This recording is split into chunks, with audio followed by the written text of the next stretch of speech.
नमस्कार, आप देख रहे हैं पीटीएन न्यूज और मैं हूं आपके साथ प्रभाकर पांडे। आपको बता दें कि मुख्यमंत्री नीतीश कुमार के द्वारा आज नियुक्ति पत्र बांटा गया और इस नियुक्ति पत्र को लेकर आज प्रेस कॉन्फ्रेंस किया है मंत्री विजय चौधरी ने। उन्होंने कहा है कि सिर्फ मुख्यमंत्री नीतीश कुमार के ही नेतृत्व में नौकरियां बिहार में मिलने वाली है। उन्होंने कहा कि युवाओं को बेरोजगार बनाने वाले लोग कुछ और ही थे। विपक्ष पर जमकर निशाना साधा और कहा कि ये लोग सिर्फ ढिंढोरा पीटते रहे और सिर्फ आश्वासन देते रहे कि मैं नौकरी दूंगा, लेकिन कभी भी बिहार के युवाओं पर विपक्ष ने कभी ध्यान नहीं दिया और नौकरी बांटने का काम मुख्यमंत्री नीतीश कुमार ने दिया है। जितना लक्ष्य था उससे ज़्यादा ही नौकरी नीतीश कुमार देने वाले हैं। बिहार विधानसभा चुनाव से पहले 12 लाख नौकरियों की जो घोषणा नीतीश कुमार ने की है, अब वो पूरा होने जा रहा है। ये बातें मंत्री विजय चौधरी ने कहा। तो वहीं राहुल गांधी पर जमकर हमला बोला है। उन्होंने कहा कि राहुल गांधी जहां जहां जाएंगे अपने पार्टी को ही नुकसान पहुंचाएंगे। तो वहीं अल्पसंख्यकों के लिए तेजस्वी प्रसाद यादव ने बयान दिया था कि एनडीए सिर्फ अल्पसंख्यकों के लिए नाइंसाफी कर रही है, उसके साथ धोखाधड़ी कर रही है। इस पर विजय चौधरी ने कहा है कि तेजस्वी प्रसाद यादव सिर्फ झूठे वादे करते हैं। अल्पसंख्यकों को यदि कोई ध्यान देने वाला, उत्थान करने वाला यदि कोई है तो वो नीतीश कुमार हैं और उन्हीं के द्वारा उत्थान भी किया जा रहा है। इस तरह की बातें विजय चौधरी ने कहा है और क्या कुछ कहा है, पहले आप ये वीडियो देखें। 2019 से लगातार पटना उच्च न्यायालय से लेके उच्चतम न्यायालय तक ये विधिक पेचीदगियों में और समझिए कि गतिरोध में उलझकर फंसा हुआ था। नियुक्ति नहीं हो पा रही थी। मुख्यमंत्री जी से परामर्श करके हम लोगों ने इसमें विशेष पहल की। उच्चतम न्यायालय में हम लोगों ने जो अलग अलग पक्षकार थे उन लोगों के साथ बैठकर एक समेकित निदान का प्रस्ताव तैयार किया और विभाग की तरफ से यानी बिहार सरकार की तरफ से हम लोगों ने उच्चतम न्यायालय को एक सुझाव दिया, सुझाव के तौर पर प्रस्ताव दिया, जिसमें सभी किस्म के पक्षकारों की जो बातें थी, जो उनके दावे थे, उसका निदान उसमें समेकित रूप से कर दिया गया था। और मुझे आपको बताते हुए खुशी हो रही है कि हम लोगों ने जो सुझाव, जो परामर्श या जो प्रस्ताव उच्चतम न्यायालय को दिया, उच्चतम न्यायालय ने न सिर्फ उसको उचित माना बल्कि उस आधार पर अविलंब नियुक्ति प्रक्रिया पूरी करने का निर्देश दिया और उस प्रक्रिया को हम लोगों ने पूरा किया और बिहार राज्य तकनीकी सेवा आयोग परीक्षा फल प्रकाशित कर चुका है और आज 6341 कनीय अभियंता जो अलग अलग विभागों में अलग अलग संख्या में जा रहे हैं। सबसे अधिक तो जल संसाधन विभाग का है, फिर योजना एवं विकास विभाग का है, फिर कुछ लोक स्वास्थ्य अभियंत्रण का है, नगर विकास का। इस तरीके से अलग अलग विभागों को इन 6341 कनीय अभियंताओं में फिर वितरित किया जाएगा। तो इसलिए आज ये बिहार सरकार की बड़ी उपलब्धि है और मुख्यमंत्री जी ने जो वादा किया है वो अभी तो अपने प्रगति यात्रा के क्रम में अलग अलग जिला में हमेशा बताते रहते हैं कि उन्होंने कहा था कि हम लोग 10 लाख सरकारी नौकरी देंगे नौजवानों को। 10 लाख में से 9 लाख से अधिक 1-1.5 महीना पहले हो चुका था और समझिए 7,000 अभी हुआ है, आज हुआ है। इस तरीके से जो बढ़ता जा रहा है, जो मुख्यमंत्री जी कहते हैं कि अब चुनाव से पहले जो हमने 10 लाख नौकरी का वादा किया था सरकारी नौकरी का, चुनाव से पहले लगभग 12 लाख नवयुवकों को हम सरकारी नौकरी देने की योजना बना चुके।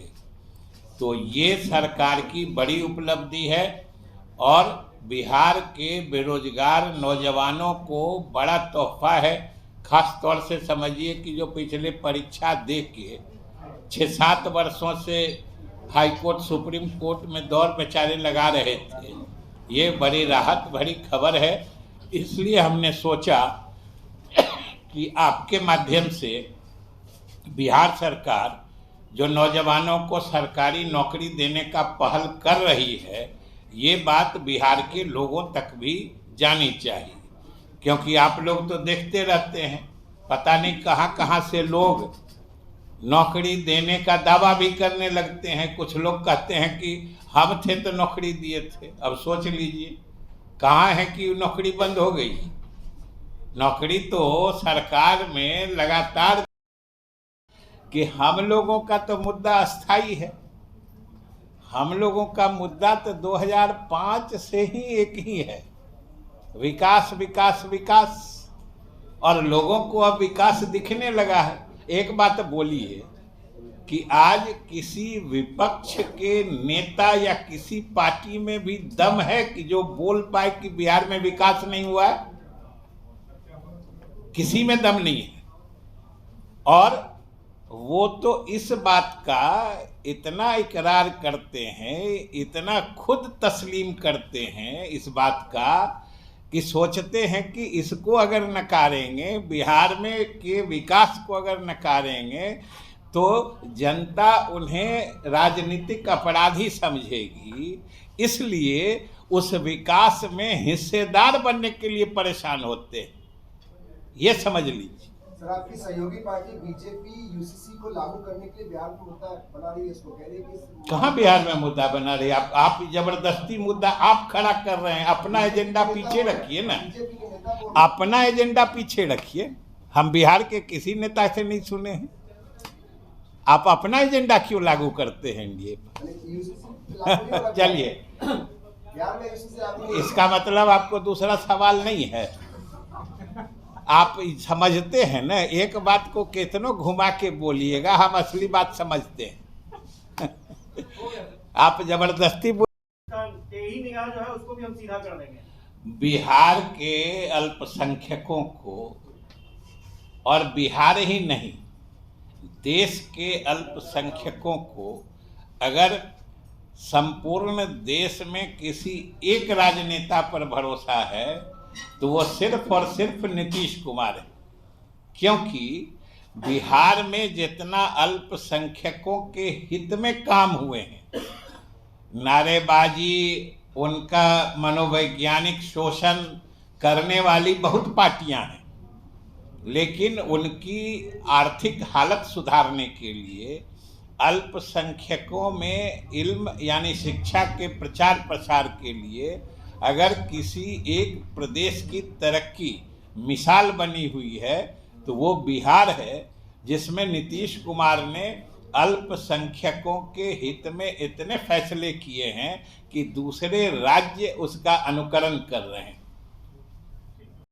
आप इत्मीनान रहिए, राहुल गांधी जी जहाँ कहीं भी जाते हैं, जो कुछ भी बोलते हैं, जहाँ कहीं भी पब्लिक अपीयरेंस होता है उनका, वो सिर्फ कांग्रेस पार्टी का ही नुकसान करते हैं। कल संसद में जातीय गणना को लेकर के काफी लंबा चौड़ा भाषण हुआ और ऐसा लग रहा था कि जातीय गणना के पैरोकार जो है सिर्फ राहुल गांधी ही है। समझ लीजिए, इसका मतलब उनको मालूम नहीं है कि बिहार सरकार ने जातीय गणना के मामले में, और ख़ास तौर से हमारे मुख्यमंत्री नीतीश कुमार जी ने तो जातीय गणना कराकर उसके आंकड़े प्रकाशित कर, और उन आंकड़ों के आधार पर जो दलित, महादलित या पिछड़ों की संख्या बढ़ी थी, उस प्रतिशत के हिसाब से आरक्षण भी बढ़ाने का फैसला कर लिया है। अब उनको उनकी नींद आज खुली है तो वो अपने नींद में कुछ देख रहे हैं, तो लगता है अभी तक पूरे जगह नहीं है और जातीय गणना का अर्थ समझ नहीं पाते हैं। क्योंकि बिहार में, बिहार या छोड़िए देश में, अगर कोई ईमानदारी से जातीय गणना की बात करेगा या जातीय गणना की बात करने में वो गंभीर है, जिम्मेदारी से बात कर रहा है, तो वो सिर्फ नीतीश कुमार का नाम उसको लेना पड़ेगा। और अगर नहीं लेता है, क्योंकि बिहार ने ही देश को रोशनी दिखाई है इस मामले में, तो जो नाम नहीं लेता है वो ईमानदार नहीं है।